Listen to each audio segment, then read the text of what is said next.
What are some signs that an agent might be plateauing in their career, and how can they break through to the next level? Yeah, this was a really good question, and I think that there's several different signs. Number one is you feel like you are fighting or dreading for every deal that you have going That's on. interesting. Okay. You have to claw tooth and nail just to make something happen. Why? And then if you feel uninspired or unmotivated, even when the business is like going kind of smooth. Yeah. I also thought, as you're reflecting on your business, if you are reflecting during your time of like plateau, if you were thinking, if I could just do 5 more deals, but I can never seem to do it.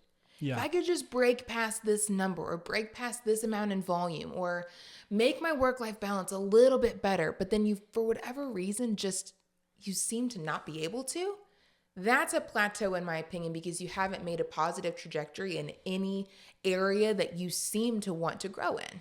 So how can they break through that? Like, what would be the steps to reaching a breakthrough? I think internalizing the why this might be happening. And if that seems a little bit daunting, then saying, what is happening? What am I wanting that I'm not achieving for some reason, even though it might feel like I'm trying? Do I want a better work-life balance? Okay. Why am I not achieving a better work-life balance?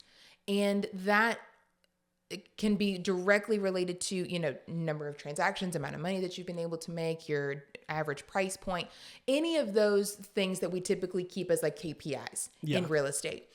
If you're wanting to make one of those higher, better, stronger pillars of business, whatever, and it's not happening, you need to dial in on that one thing and say, why is this one thing that I really want not happening?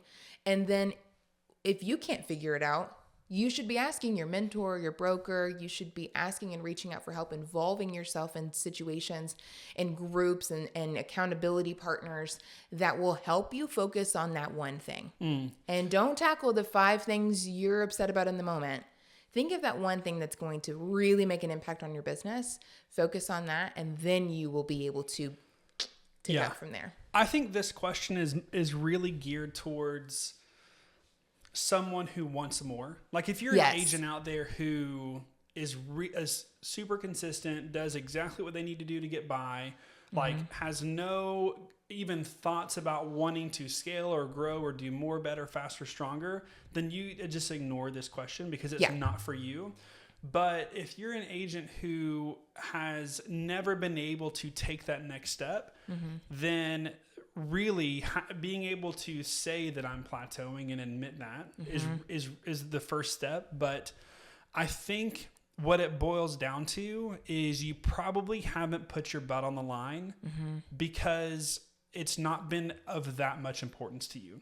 So maybe think through like, what is the cause, or what do I have to lose to be able to make that next jump? Yeah. And then how can you put your butt on the line to make it so that you have to be in action? Because we know action solves everything. And even if you're plateauing and you want to grow, I would say that you're just consistent. You're not giving more action to produce more results. Yes. I think what that one boils down to for me is what got you here won't get you there.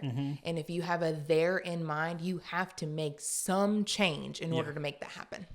Yeah, no, I completely agree. I mean, the best analogy around that is probably in weight loss. Yeah. Like, there's a lot of people who enter in a weight loss journey, and the first 50 pounds are probably the easiest to lose if you're on a huge journey. But at some point in time, your diet has to change, the way you exercise change, the consistency and frequency changes. Like, to have immediate success is one thing. It's the continued success that's the real challenge. So I think that, that conversation is really for someone who wants to do more. If that's not you, that's okay. And that's all cool. Like, that's no big deal.